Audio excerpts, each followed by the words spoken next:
오늘은 부활주일입니다. 주님께서 부활하신 날 함께 기뻐하면서 오늘 우리에게 주신 성경 말씀 요한복음서 20장 1절에서 18절 말씀을 봉독하겠습니다. 주간의 첫날 이른 새벽에 막달라 사람 마리아가 무덤에 가서 보니 무덤 어귀를 막은 돌이 이미 옮겨져 있었다. 그래서 그 여자는 시몬 베드로와 예수께서 사랑하시던 그 다른 제자에게 달려가서 말하였다. 누가 주님을 무덤에서 가져갔습니다. 어디에 두었는지 모르겠습니다. 베드로와 그 다른 제자가 나와서 무덤으로 갔다. 둘이 함께 뛰었는데 그 다른 제자가 베드로보다 빨리 달려서 먼저 무덤에 이르렀다. 그런데 그는 몸을 굽혀서 삼배가 놓여 있는 것을 보았으나 안으로 들어가지는 않았다. 시몬 베드로도 그를 뒤따라왔다.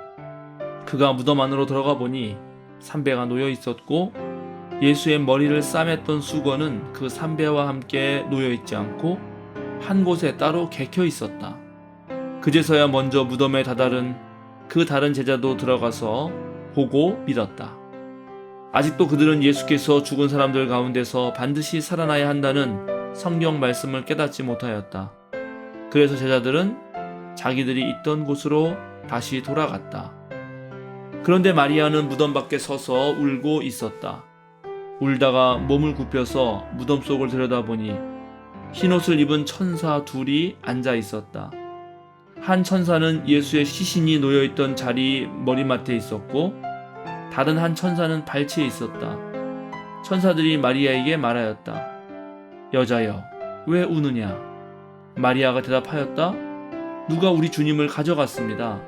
어디에 두었는지 모르겠습니다. 이렇게 말하고 뒤로 돌아섰을 때에 그 마리아는 예수께서 서 계신 것을 보았지만 그가 예수이신 줄은 알지 못하였다. 예수께서 마리아에게 말씀하셨다. 여자여, 왜 울고 있느냐? 누구를 찾느냐? 마리아는 그가 동산지기인 줄 알고 여보세요. 당신이 그를 옮겨 놓았거든 어디에다 두었는지를 내게 말해주세요. 내가 그를 모셔가겠습니다. 하고 말하였다. 예수께서 마리아야 하고 부르셨다. 마리아가 돌아서서 히브리 말로 라부니 하고 불렀다. 그것은 선생님이란 뜻이다. 예수께서 마리아에게 말씀하셨다. 내게 손을 대지 말아라. 내가 아직 아버지께로 올라가지 않았다. 이제 내 형제들에게로 가서 이르기를 내가 나의 아버지 곧 너희의 아버지 나의 하나님 곧 너희의 하나님께로 올라간다고 말하여라. 막달라 사람 마리아는 제자들에게 가서 자기가 주님을 보았다는 것과 주님께서 자기에게 이런 말씀을 하셨다는 것을 전하였다. 아멘. 드디어 부활의 아침이 밝았습니다. 오늘은 우리 주님께서 부활하신 영광스러운 날이고 승리의 아침입니다.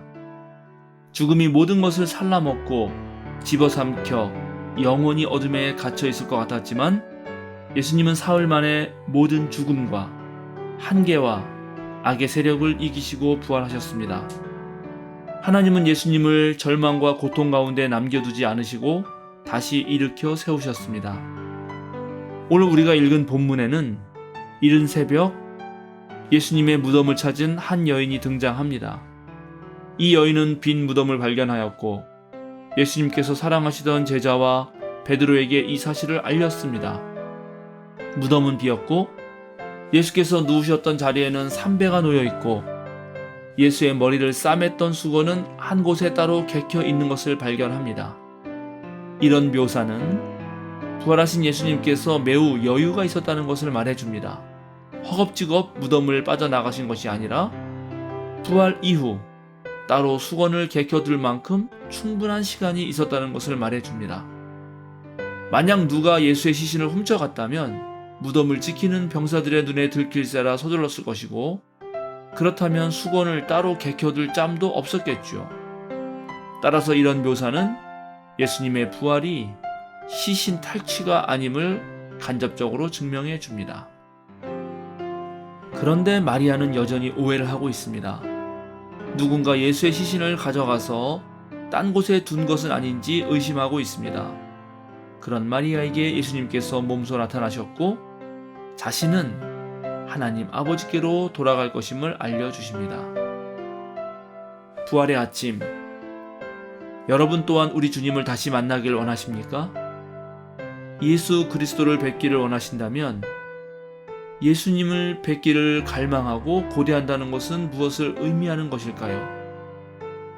부활한 예수 그리스도를 만난다는 것은 죽음을 넘어선 그의 생명을 믿으며 그 믿음에 헌신한다는 것인데 그것은 무엇을 뜻하는 것일까요? 이 세계에서 일어나는 죽음, 비극, 실패를 넘어선 초월적이고 신성한 힘이 있다는 것? 이 힘이 몸과 마음을 감싸 안아 우리를 어둠에서 빛으로 돌이킨다는 것은 무엇을 의미하나요? 바울 사도는 부활이 없다면, 죽은 자가 다시 살아나는 일이 없다면 우리의 믿음은 실로 헛된 것이라고 고백하였습니다. 부활이 우리의 현실을 실제적으로 변화시키려면 우리는 과연 무엇을 준비해야 하는 것일까요? 즉 우리에게도 참된 부활이 이루어지려면 우리는 무엇을 해야 하나요? 오늘 저는 이 문제를 여러분과 함께 짚어보고 싶습니다.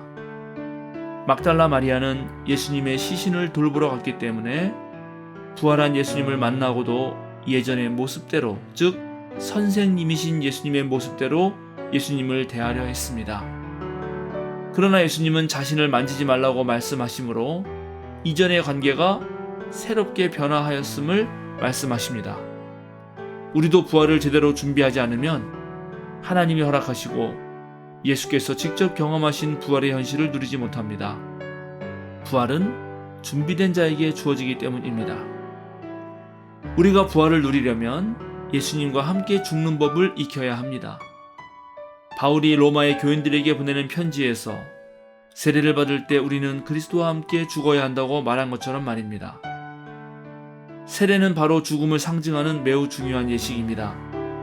세례를 받을 때 물속에서 건져 올려지려면 먼저 물속 깊이 빠져야 합니다. 그리스도께서 순환을 겪을 때 자신을 배신한 이들에게 자신을 넘겨주었듯 우리 자신을 넘겨줄 때만, 자기를 내려놓고 잃어버릴 때만, 날마다 기도를 드림으로써 거룩한 예배에 참여하고 주님의 만찬을 나눔으로써 하나님께 우리 자신을 드릴 때에만 참된 자기, 참된 자아를 찾을 수 있고 진정한 부활의 기쁨을 누릴 수 있는 것입니다.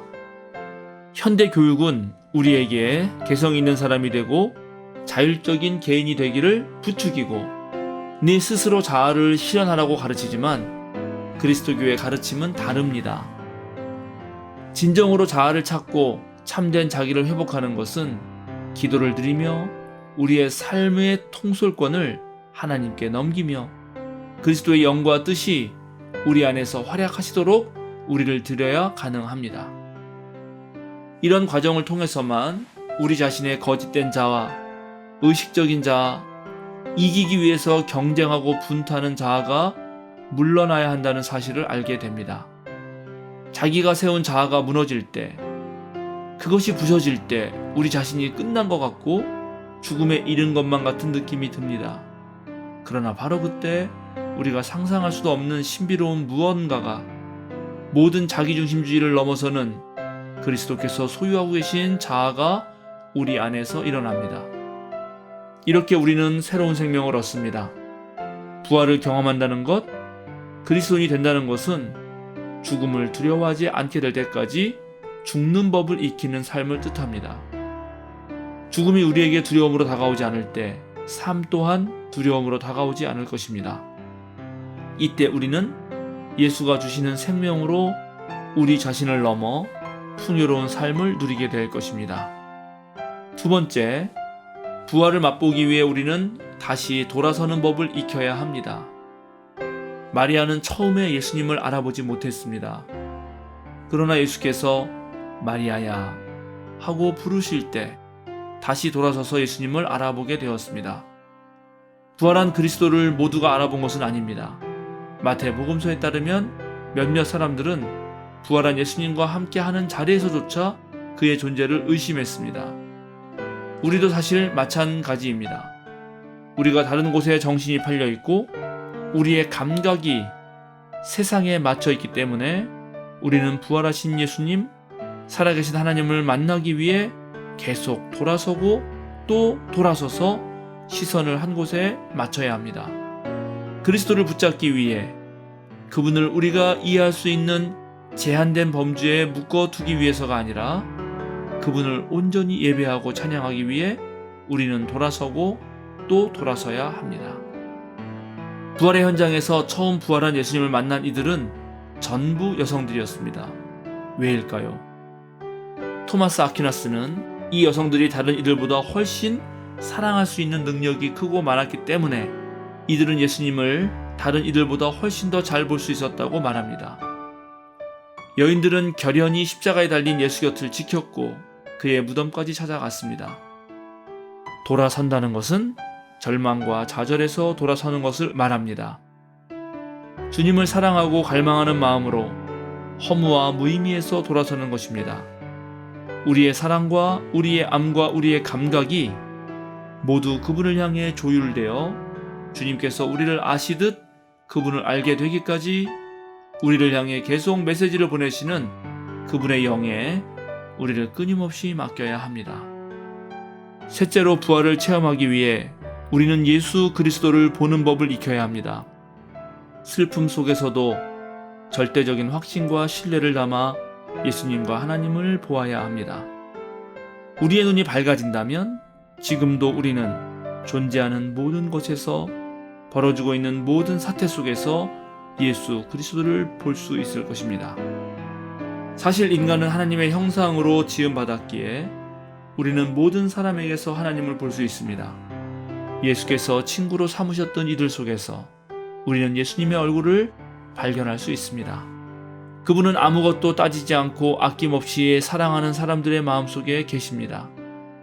세상에 의해 쫓겨나고 무시당하고 아파하는 이들 곁에 예수님은 계십니다. 예수 그리스도는 우리의 손으로 잡을 수 있는 분은 아니지만 언제 어디서나 그분을 뵐 수 있습니다. 부활신앙은 그리스도교의 핵심 신앙입니다. 여기에 위대한 진리가 있습니다. 여기에 여러분의 삶을 걸어야 합니다. 이를 붙들고 놓지 마십시오. 새벽까지 하나님과 씨름했던 야곱을 떠올리십시오. 그럼 여러분도 새 이름을 얻을 것입니다. 죽으십시오. 돌아서십시오. 그리고 바라보십시오. 부활하신 예수 그리스도의 신비한 몸 안에서 살아가십시오. 부활하신 예수 그리스도께서는 모든 신실한 당신의 백성이 모인 축복받은 공동체, 구원 기쁨 충만으로 가득한 그리스도인의 삶에 언제나 함께 하십니다. 우리의 모든 연약함 속에서, 우리의 모든 영광 속에서 우리의 생이 끝날 때까지 그분은 우리를 붙드실 것입니다. 진실로 그리스도께서 다시 살아나셨기 때문입니다. 할렐루야. 아멘. 함께 기도하시겠습니다. 자비로우신 하나님, 어둠을 뚫고 솟아오르는 태양이 온 대지를 포근하게 감싸한 듯 부활하신 주님의 은총이 온 누리에 넘치는 아침입니다. 십자가는 치욕이 아니었습니다. 절망도 아니었습니다. 십자가야말로 생명에 이르는 문이었습니다. 주님의 몸을 예전처럼 만질 수는 없지만 이제 모든 곳에서, 존재하는 모든 곳에서 당신의 숨결을 느낍니다.